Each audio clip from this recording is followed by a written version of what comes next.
is actually split into two parts, and I'm hopefully going to demonstrate some of the pitfalls about when you look down a fairly narrow lens. I'm just going to start with this this slide, which is a fairly odd one to start on. The cardiovascular disease population, the cardiac rehab population, is really comorbid. We've got a lot of different clinical conditions presenting alongside patients at cardiac rehabilitation. In want of a better phrase, a patient presenting at cardiac rehab who only has heart disease is a dying breed. So we are increasingly finding ourselves treating these comorbid patients. What is not in that slide as well is that around 20 to 25% of patients with heart disease will also have sarcopenia or some level of frailty as well. So I think, from my understanding of HIV, we have quite a lot in common.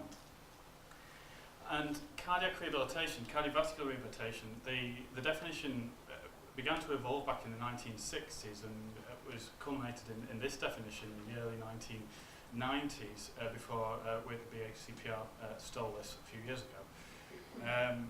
So I think what's interesting here is this sentence: by their own efforts, preserve or resume optimal functioning in their community. And I think if you speak to most patients, that is what is important to them. So what is cardiac rehabilitation? It's not a single therapy. It is very much a multidisciplinary therapy. There isn't a doctor telling you exactly what you should do. It's got dietitians, nurses, physiotherapists, psychologists. It is very much the epitome of a multidisciplinary team. And this diagram here really encapsulates that. And lifestyle and behavioural factors are an important part of rehabilitation. We're going to focus in on that today. And it most certainly is not all about improving survival. The days of improving survival in cardiac rehab are well and truly behind us, unfortunately. So cardiac rehab is patient-centred, which is one of the areas of personal growth that I was talking about, rather than research-centred or medically centred. It is about improving quality of life, although the research in cardiac rehabilitation has often been very poor at reporting quality of life outcomes. Tokenistic approaches like a questionnaire just don't really cut it. Having said all of the above, cardiac rehab is probably one of the best examples of entrenched rehabilitation in the UK. There are over 300 cardiac rehabilitation programmes in the UK, and most of them submit data to the National Audit for Cardiac Rehabilitation. So I'm just going to focus in on exercise and physical activity here and just give you a little bit of background of where cardiac rehab started, which was at a fairly single domain in exercise training. So if we go back to 1995, researchers found that if we improve your fitness, your VO2 peak, your aerobic fitness by 1%, we can reduce your premature mortality by 2%. Absolutely fantastic, phenomenal. That's not difficult to achieve. We can do fantastic things for you all. You'll live forever. And then further research came out year after year showing that patients with higher fitness had better survival outcomes. More research showing that when you begin to lose fitness, you struggle to conduct daily activity. So just to put that into context, it's 18 millilitres per kilogram per minute. Down at that level, you're starting to edge towards heart transplant territory. 14 to 18 is where you're heading. But my VO2 peak will be around 40, if I'm being optimistic. Even a couple of years ago, cardiac rehab was showing that patients in the highest fitness category benefited from a 41% survival advantage. I think it's important to say what this isn't showing is that if we improve your fitness, you benefit from that survival advantage. All it's saying is that if you are fitter, you do better. And we still don't know what dose of exercise we need to get those benefits. We don't know what dose of exercise consistently improves quality of life. The patients with the lowest level of fitness have a 15% chance of dying in the next 5 years if you have heart disease. 15%. Compare that to 3.5% if you're in the high fitness category. Every level of fitness every increment of fitness that you see also confers changes in your atheroma plaque severity. So we started to wonder why that might be, and we did a study that showed that patients with higher fitness have a better body composition, they have better lean mass. Well, that's quite important for frailty, sarcopenia, preserving muscle function. We found that patients have a better cardiometabolic risk factor, so they don't keep as much fat around the stomach. They have a lower resting heart rate. They have lower cardiac stress markers, which predicts the likelihood of developing heart failure. They have lower levels of systemic inflammation. They have better glucose control, so they're less likely to develop diabetes. They have better blood oxygen carrying capacity. All of these things are stacking up in favour of people having a higher level of fitness. So this is where I'm going down my very narrow lens at the minute. So fantastic. Those must be the reasons why people are living longer. Maybe having a high level of fitness throughout your life means that you've got lower exposure to cardiometabolic risk factors. So let's improve everybody's fitness in cardiac rehabilitation and they'll live longer.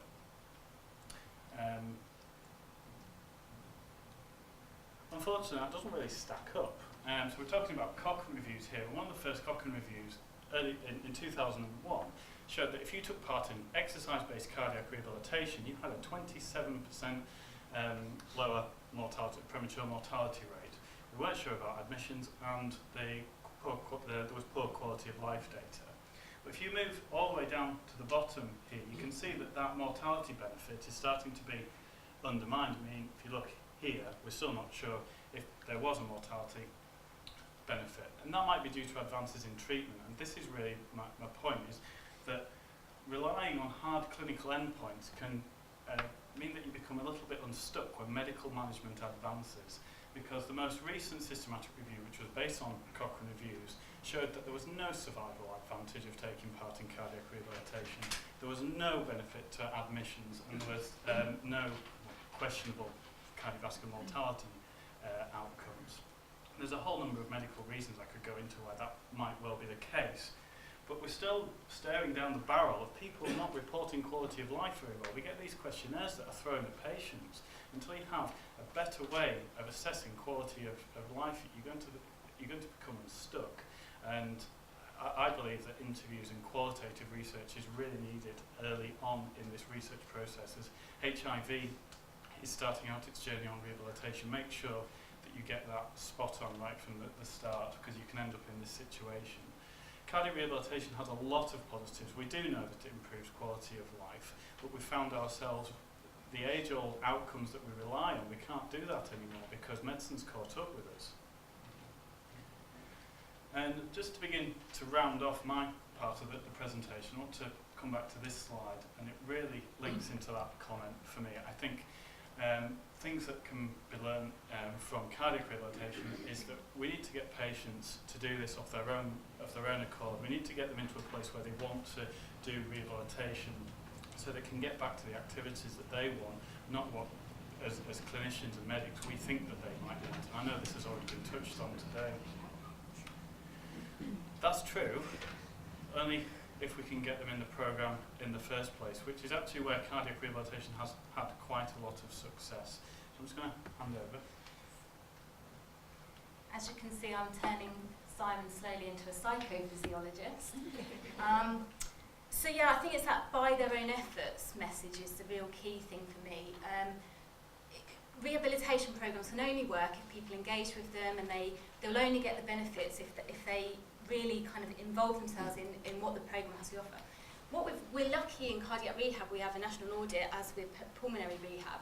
So we have an overview in terms of across the UK what a programme is offering to patients, which of those programmes are kind of offering what the ACPR standards suggest they should be offering to patients.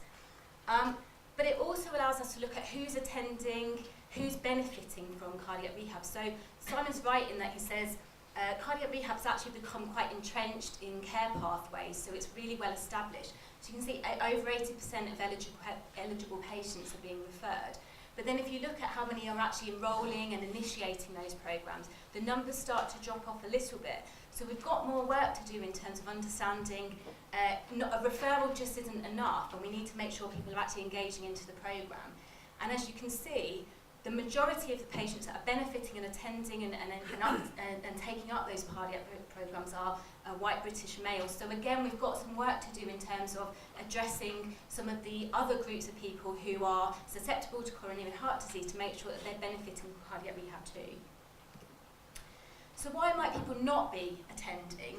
So we're able to see, if we look at qualitative meta-syntheses, it's things like not really understanding what cardiac rehab is or what that might mean for them. So it's people not being necessarily able to identify themselves as someone who would be suitable for a cardiac rehab programme. And it's things like saying it's not for me or I don't need it. So maybe they don't understand the severity of the coronary heart disease, or they don't consider that their condition to be kind of responsive to something like rehab. So maybe there's a sense of kind of inevitability about once you've had a heart attack, you're kind of more susceptible. And then there's also things around kind of practical barriers, finances and work constraints, so people needing to go back to work, for example. Usually cardiac rehab programs are offered during the day. They're not accessible for someone who may be a bit younger and isn't retired yet. And geographical accessibility, and actually lack of support from family. So social networks are quite influential in terms of whether or not someone might attend, and that might also be things like caring responsibilities and whether or not they've got the time to. Why people do attend are sometimes just the converse of some of those things. So it's actually kind of being engaged with your healthcare professionals and having a good relationship with them, having had a meaningful conversation about when you're referred to rehab, why that's appropriate and why that suits you.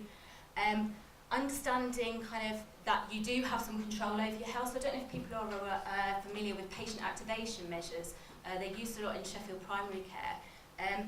And that's about kind of looking at how activated is a person in terms of kind of managing their own health in some way. Do they see that they have some kind of autonomy or control over their health? Or do they see themselves as kind of a passive recipient of healthcare services? So that's really important in terms of whether or not people will engage in programmes, because that involves a lot of effort on their part. It's also things like, I think at the service level, interventions that have been effective in terms of encouraging people to take up cardiac rehab have been things like using lay volunteers and peer-to-peer educators. So having someone that you can identify with a bit more, explain why it might be appropriate or why it's fun or why it might be kind of, it won't be the scary thing, or it's not going to a gym and donning a load of lycra and with a load of fit people. So having someone to communicate it in sort of more lay language is much more kind of useful. And I think also the thing was about using motivational strategies. So that's things like motivational communications, drawing on what we know about healthcare behaviour change, to say, let's target communications to people in a way that actually taps into what might be their personal reason for attending.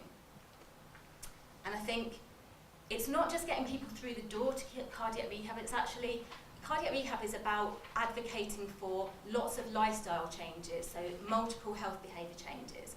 And I think those benefits are really seen by people when they can adhere to them over a longer time. So it's not just giving someone a short-term intervention, a 6-week or 8-week or 12-week programme. People struggle to maintain those changes if they don't have support over a bit of a longer term.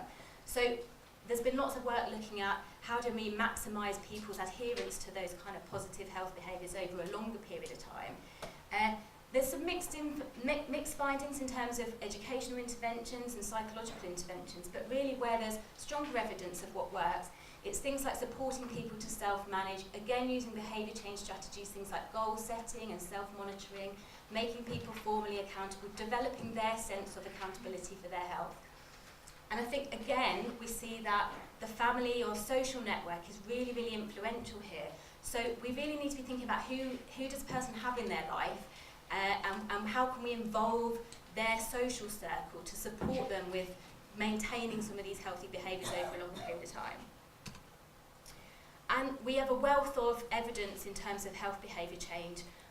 We know kind of what interventions work in terms of help supporting people to change their behaviour. We really need to be drawing on that, so designing programmes that draw on all the evidence around what works to support behaviour change. So just to kind of sum up really, for me it's about making sure our understanding is that rehabilitation for people living with HIV might be in fairly, in comparison to cardiac rehab, perhaps in its infancy. And there's lots to be learned from other programs, existing programs, in terms of don't make the same mistakes that they have. That's about designing rehab services that people definitely want to attend and want to stick to and will engage with. And that might mean that you need to think about tailoring those programs for different subgroups of patients, because generic programs will capture the people who are already engaged in seeing their healthcare professionals regularly and engaged in their healthcare, but it won't capture those people who aren't. I think, as Simon's kind of said, it's about understanding that we're not just here to improve people's physical health, but their quality of life. We need to have much more understanding about what that means from a patient's point of view. And I think it's about definitely providing that longer term support, drawing on what we know about health behaviour change, to kind of support people to maintain these behaviours, so that actually they're going to have that longevity of quality of life that we're looking for them.